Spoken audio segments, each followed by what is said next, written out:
La météo avec C3A Productions. Bon après-midi mesdames et messieurs, ravi de vous retrouver en cette mi-journée. Le temps s'annonce plutôt clément sur l'ensemble du territoire national. On a le soleil qui a pointé son nez déjà à l'horizon mais qui ne va pas mettre long car comme vous le savez c'est toujours la saison pluvieuse. Cet après-midi donc on atteindra les 32 degrés de température à l'extrême nord, c'est plutôt agréable. On aura du beau soleil, par contre dans les régions du nord-est et à l'ouest ça reste un peu frais car les températures oscilleront de 21 à 22 degrés. Plus en détail, je vous dirige au nord-ouest. Cet après-midi, on aperçoit de belles éclaircies à Bamenda, un temps plutôt calme à Ndop, à Fondon. Malheureusement, dans la nuit, les pluies vont rattraper le coup et vont se propager dans toutes les villes. Par la suite, dans la région de l'Est, c'est du beau temps, mais des pluies à l'horizon qui vont même s'enchaîner et s'étendre dans toutes les villes dans la nuit. Nous terminons avec l'extrême nord où c'est sensiblement les mêmes conditions, du soleil dans l'après-midi et des pluies à profusion dans certaines villes comme Mokolo, Maroua et même Mora. Pour se protéger, protéger les autres du coronavirus, éviter les embrassades, éviter les regroupements de plus de 50 personnes et en cas de symptômes, contactez le 1510. À très bientôt.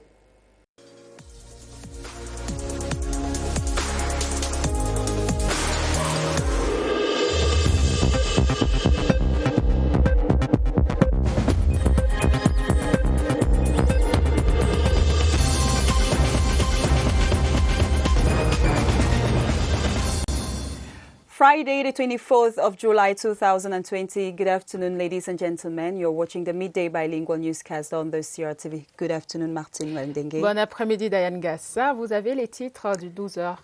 The Minister of Public Works, Emmanuel Ngannou-Djumesi, is on a working visit to the South region to evaluate the work progress along the Sangmelima-Djoum highway. And of course, our reporters are with him. If possible, we'll be giving you updates from the South region of Cameroon. And in sports and physical education minister has hailed contractors of the Olembe Stadium for the pace and quality of work so far at the 60-seater sports complex. He also challenged the contractors to keep pace with prescribed deadline. He was speaking yesterday after an inspection visit on site. Our guest on the Midday News is Dr. Franck Michael Mbidanana, General Coordinator of the Olembe Sports Complex, and with him we'll get all the details as far as the sports complex is concerned. And Cameroon today celebrates Oceans Day, the theme Innovation for Sustainable Ocean Day, which it's commemorated on the 8th of June. We'll be giving you also details, if possible, in this newscast. And our feature story, as you know, ladies and gentlemen, will be taking you to Carrefour Kwabang today to see exactly what's happening at a very special market. They call it Marché à Rébus. Our guide will be taking us there to look at the decongested area. This and more you have in this newscast.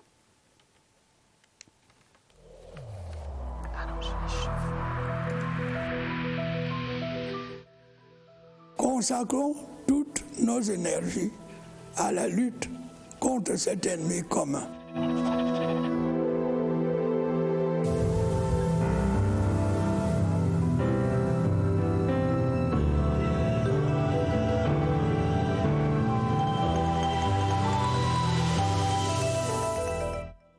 Madame, Monsieur, merci de regarder le 12h sur la CRTV. Votre fidélité nous honore. L'hôtel de ville de Yaoundé abrite ce jour les travaux de la session de la communauté urbaine. Les travaux qui viennent de s'ouvrir sont présidés par le maire de la ville, Luc Messi, à Tangana, et sont consacrés à l'examen et au vote du compte administratif et du compte de gestion du receveur municipal pour l'exercice en cours.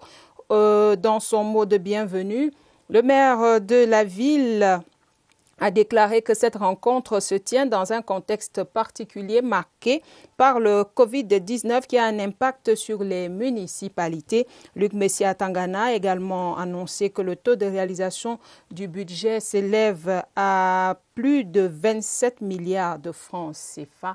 Nous y reviendrons. Son Excellence Jalel Snoussi, élevé à la dignité de grand officier de l'Ordre national de la valeur, l'ambassadeur de la République tunisienne arrivé en fin de séjour au Cameroun a eu droit à un dîner d'État offert hier au nom du président de la République Paul Biya. C'était en présence du ministre des Relations extérieures, le jeune Bela Mbela. Le compte rendu, William Badier. Une distinction honorifique pour couronner le travail de 5 années passées au Cameroun. Son Excellence Jalel Snoussi, l'ambassadeur de la République tunisienne arrivé en fin de séjour au Cameroun, est élevé à la dignité de grand officier de l'Ordre national de la valeur au nom du président de la République par le ministre des Relations extérieures, le jeune Mbela Mbela. Je suis très fier, très honoré, d'abord par le dîner donné par Monsieur le ministre au nom de Son Excellence le Président de la République. Donc je suis doublement honoré par la distinction et par le cadeau artisanal que m'a offert Monsieur le ministre. Au cours de cette cérémonie, 2 toasts, celui du ministre des Relations extérieures, soulignait les axes de coopération développés ces dernières années entre Yaoundé et Tunis, l'économie, la santé, la coopération universitaire et bien d'autres. Celui du diplomate tunisien était pour l'essentiel porté vers l'expression de la gratitude du gouvernement qu'il représente au Cameroun dans le cadre de la coopération riche et intense qui lie nos 2 pays. Bien avant ce dîner d'État, Jalel Snoussi était reçu en audience en fin de matinée. J'ai tenu à venir ici pour faire mes adieux de vive voix à Monsieur le ministre et à ses collaborateurs. Donc voilà le principal objet de ma visite aujourd'hui. Entre la Tunisie et le Cameroun, la coopération est au beau fixe. Rencontre ce jeudi à Yaoundé entre le ministre des Arts et de la Culture, Bidung Pat, et les 10 délégués régionaux de ce département ministériel.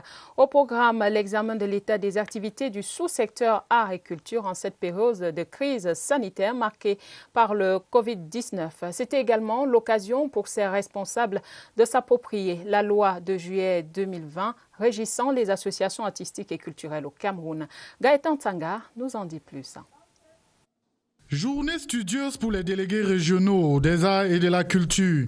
Le maître de séance, le ministre Ismaël Bidung Pat, demande une large diffusion de la loi régissant les associations artistiques et culturelles promulguée le 20 juillet 2020. La loi permet aux artistes d'être plus autonomes, de se prendre en charge, d'avoir une meilleure visibilité, mais surtout, cette loi donne du respect à l'artiste. L'artiste peut s'exprimer en tant que tel et surtout, cette loi permet de mettre de côté tous les charlatans qui étaient autour. C'est-à-dire qu'un artiste doit être reconnu par rapport à ce qu'il est, par rapport à ce qu'il fait, non pas par rapport à ce qu'il croit être. Il était question pour nous d'être mieux outillés en rapport avec cette loi qui a déjà été promulguée, à l'effet d'aller traduire en termes concrets auprès des artistes, de la communauté artistique et culturelle de nos régions. Le monde des arts, durement frappé par le Covid-19, à travers les spectacles annulés, a connu des activités en berne. Les artistes tentent de trouver des parades. Un défi interpelle notre nation et particulièrement notre ministère sinistré avec la pandémie qu'est la Covid-19. Cette calamité mondiale a freiné et ralenti les activités culturelles et annihilé pour certains tous les efforts consentis à mettre sur pied des industries culturelles créatives visant à améliorer l'apport du sous-secteur art et culture dans l'économie.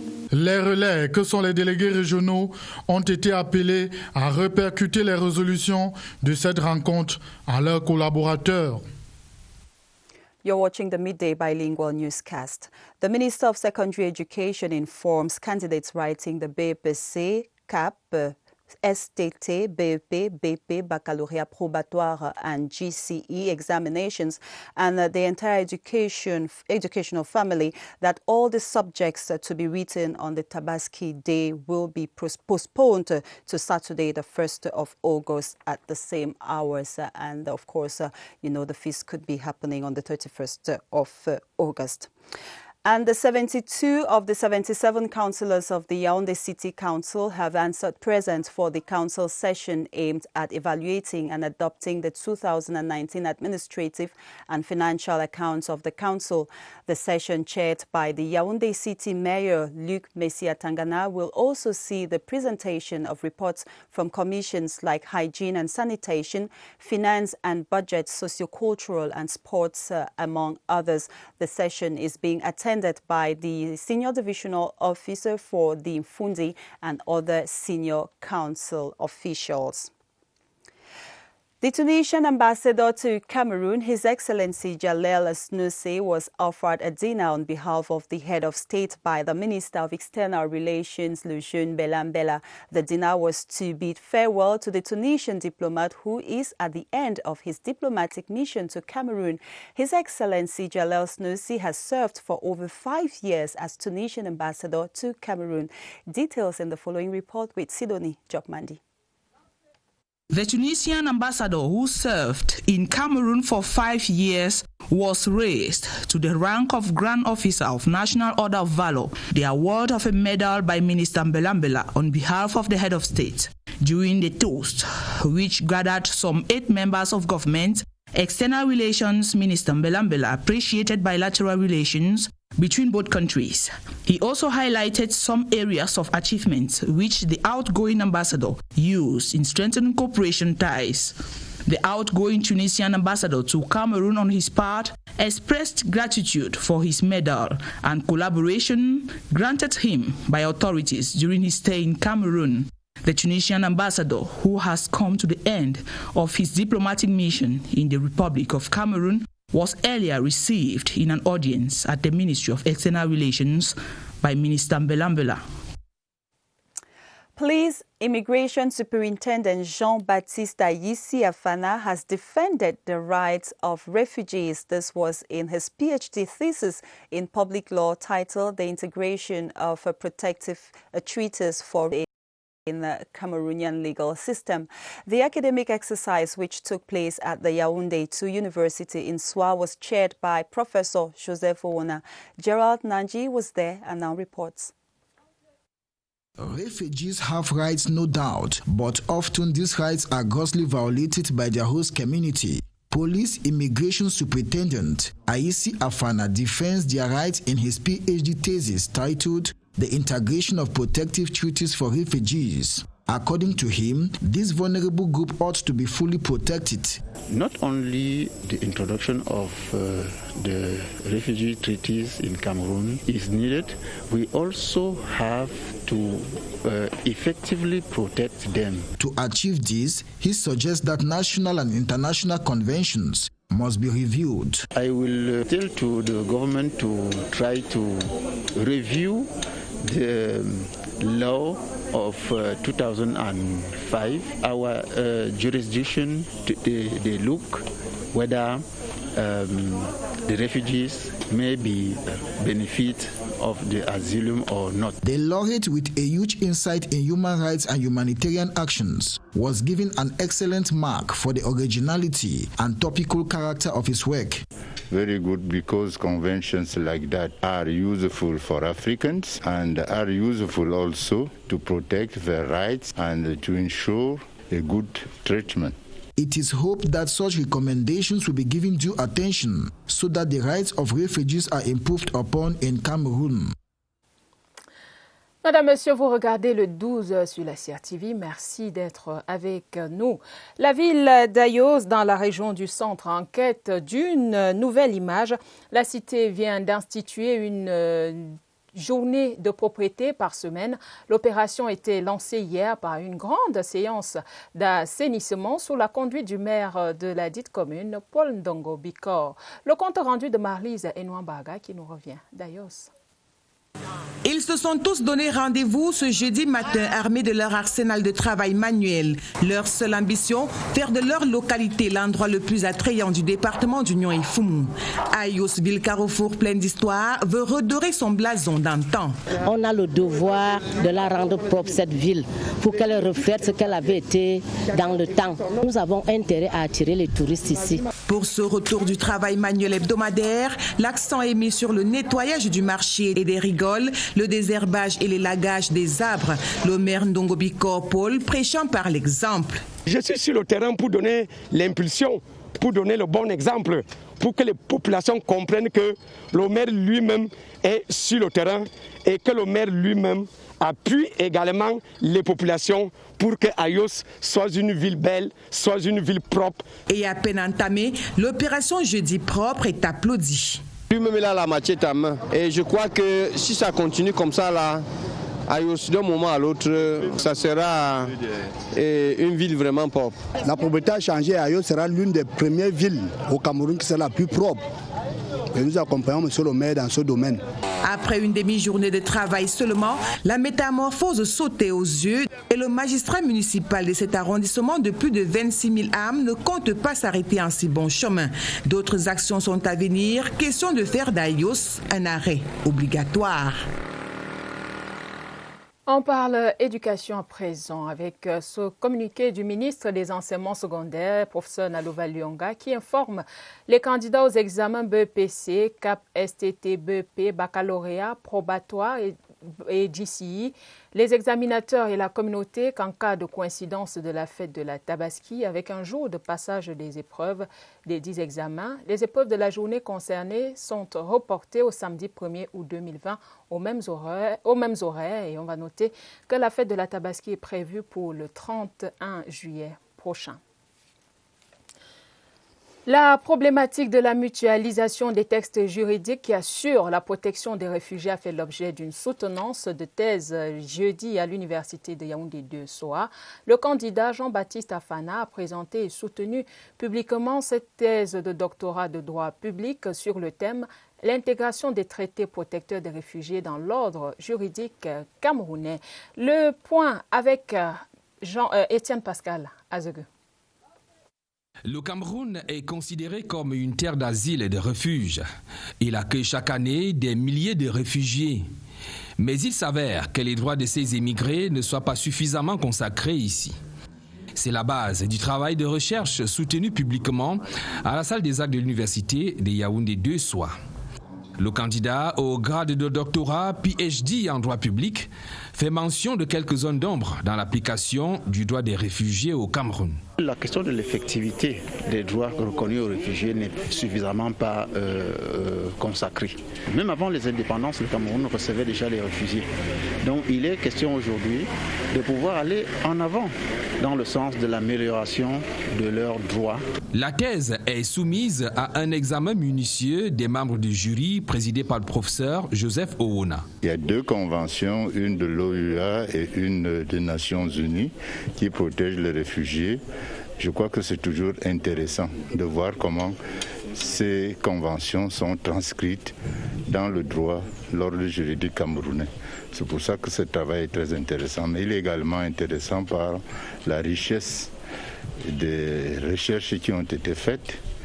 Une appréciation qui se traduit par la mention très honorable attribuée par le jury.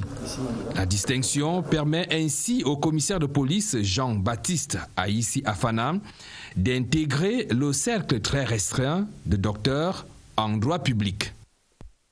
Et on va dire félicitations au tout nouveau docteur en droit public.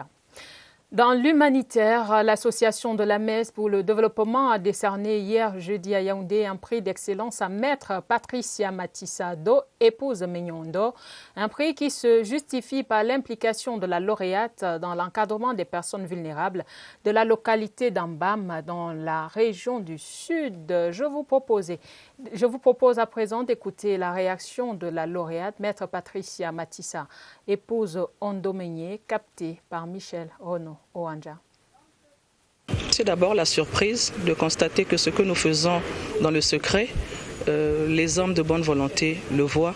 Je saisis cette opportunité pour lancer vraiment un appel pour les âmes de bonne volonté qui voudront bien se joindre à moi afin de continuer cette œuvre que je suis en train de faire.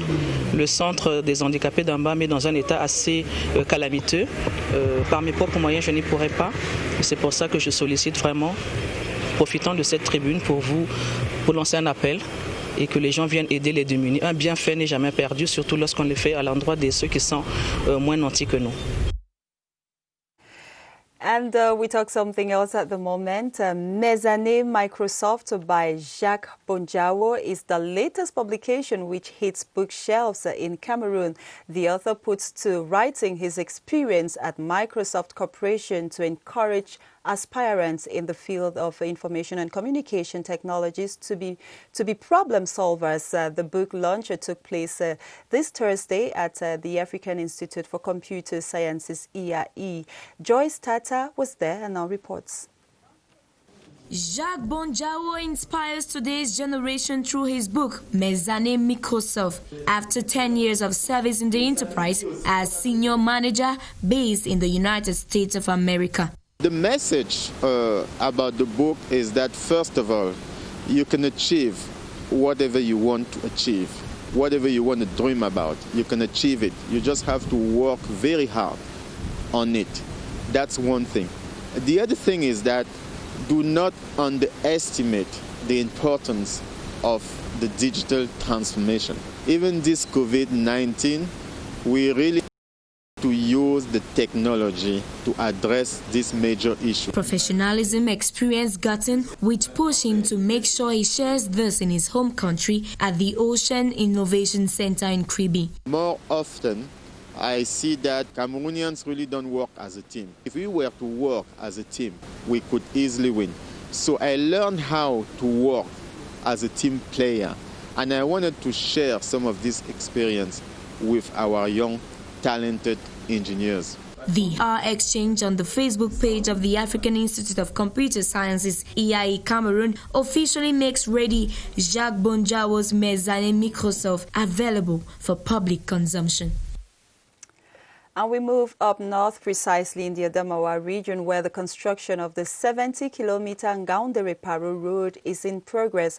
The immediate beneficiaries of the project have been called to collaborate with the construction company to ensure a smooth and successful execution of the works. The call was made by the governor of the Adamawa region, Kildadi Tagieke Bukar, in the locality of Likok.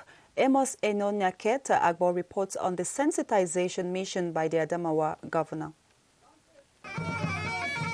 The Adamawa region is considered to be a qualitative and quantitative agro-pastoral production zone by excellence, supplying the rest of the country with a wide variety of foodstuffs such as the acclaimed Mbe yams and the Gudali cattle species needing no introduction. However, the road network leading to most of the agro-pastoral production basin is a cause for concern. Thanks to the 3-year emergency plan of the head of state, Paul Biya, the 70 kilometers Ngaoundéré-Paro road is under construction and will take some 24 months for it to be completed. Speaking on behalf of the beneficial population, the mayor of the Matap municipality, Iya Suleimanu, thanked the government for coming to their aid with the construction of a road linking the national number 14 to the national number 1 right up to Koncha, a border locality with the Federal Republic of Nigeria. It's a project assigned by the head of state for the population of Adamawa region. So it will be a very long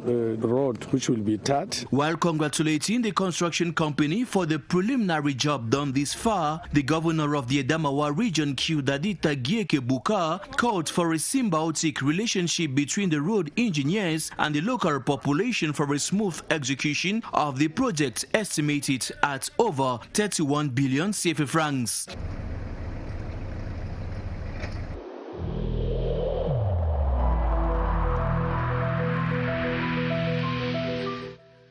Let us channel all our energies towards fighting this common enemy.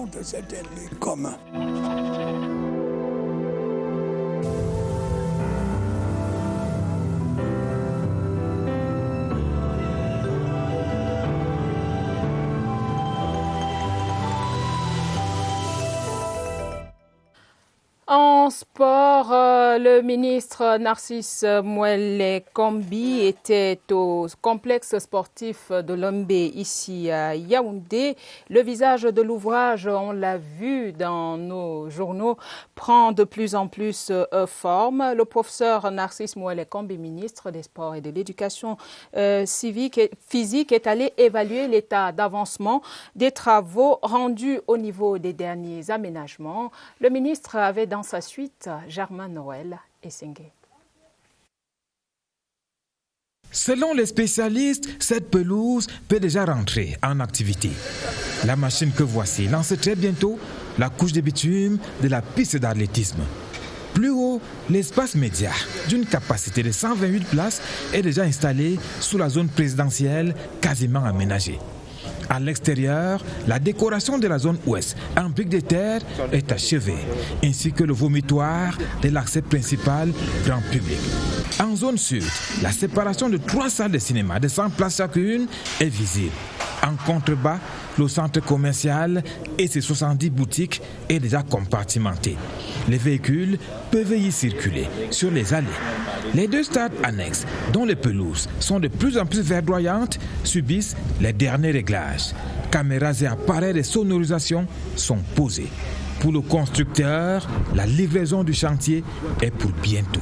Autour de novembre, on allait commencer le transfert, le commissioning des systèmes et ça reste le planning. Nous sommes amenés à penser que ce complexe nous situera au premier rang des nations les mieux dotées, qualitativement et quantitativement, tout au moins au niveau de l'Afrique au sud du Sahara.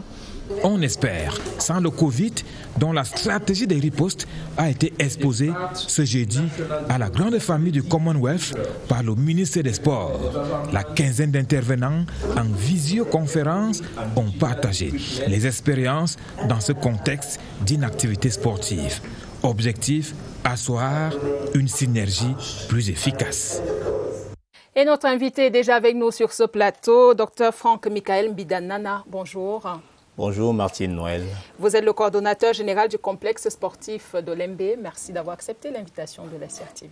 C'est moi qui vous remercie.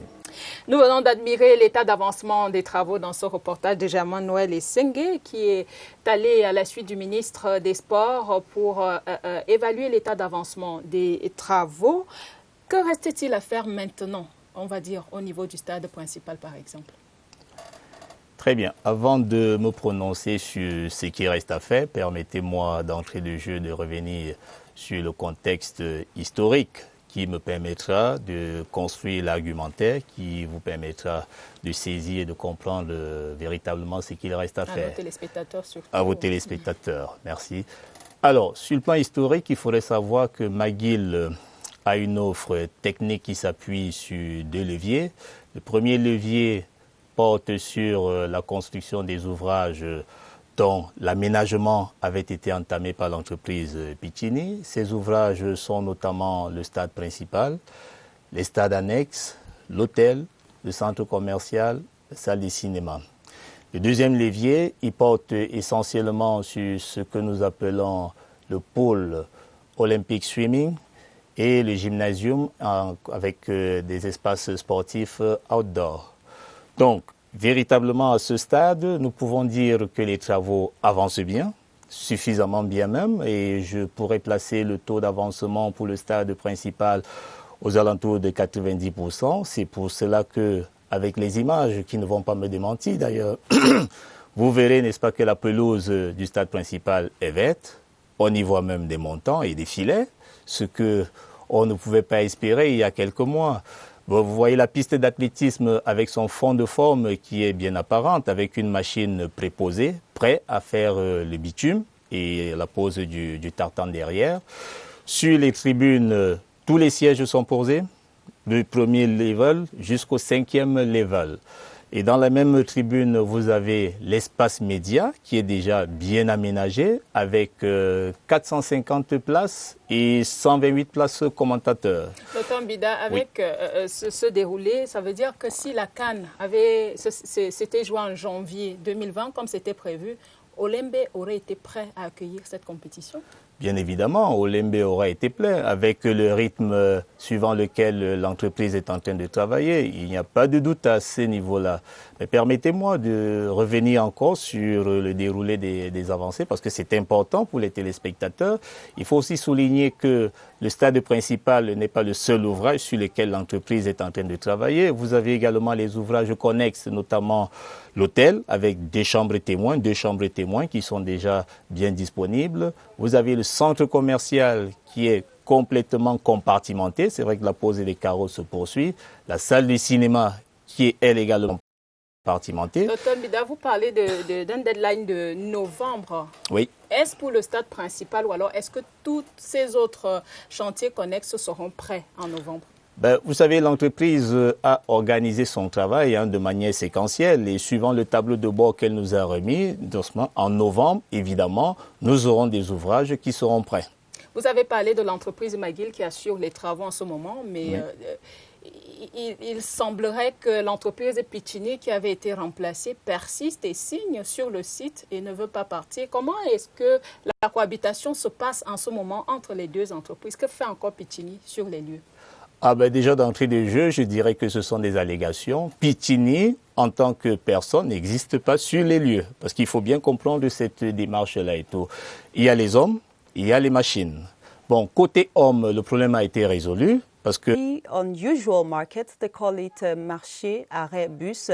But the good news is that the vendors at this market have been delocalized. They've taken them to a new site, and now the whole area has been decongested and traffic is very, very beautiful there. Now let's meet our guide, Yannick Lema, who is taking us to Kaufung-Kwaba. Applying the national road number 10 that links Cameroon to Chad and the Central African Republic will henceforth be much easier thanks to the resolve by the Kola Farmer Council to relocate vendors of the Marché Arabus sales ground. 2 weeks before now, road users and traders in that part of Mefana Farmer Division complained about congestion, which made movement almost unbearable. This concrete action has therefore been acclaimed by the population. There has been a lot of traffic in this Carrefour, but since the people came and removed the shop and sent the market to Anche, I can say there's high rate of circulation, no more traffic. At least the Carrefour is open. The main challenge now is to have all the vendors occupy the spaces reserved for their commercial activities. You have destroyed that market, which was built on the Johnson, on the crossroad. This has increased the go-slow at this junction. Now you are recalling all those vendors who are making some resistance to go to the new marketplace. There are a lot of places for everybody who want to do the affairs. Besides measures taken by municipal authorities to ensure order and the safety of road users and vendors, administrative officials of the division have already announced some repressive steps to be taken in case of non-compliance. Voilà qui vient mettre un terme aux 12 heures de ce vendredi. Madame, Monsieur, merci d'avoir regardé. Merci surtout d'avoir été là tout au long de cette semaine. Retrouvez l'équipe du week-end, Sidoine Monkame et Gladys Assou pour les éditions de samedi et dimanche. Dan Gassa et moi, nous aurons le plaisir de vous retrouver lundi lorsqu'il sera. Je demande par ailleurs aux personnes testées positives de respecter scrupuleusement les règles de confinement.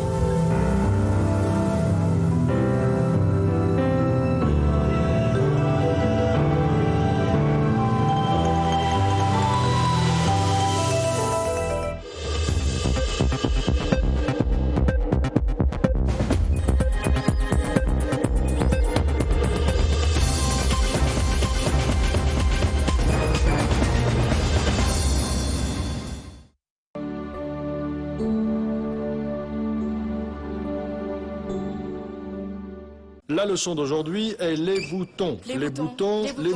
Et encore les boutons. Les boutons. Des boutons?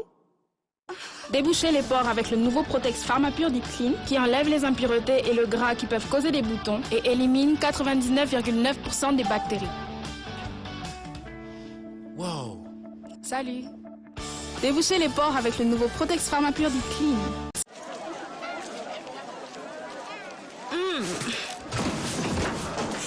Est-ce que tes gencives font mal? Oui. Est-ce que ton dentifrice contient de la sauge, eucalyptus, myrrhe, camomille? Tout ça dans un seul dentifrice? Oui, essaye Colgate Herbal.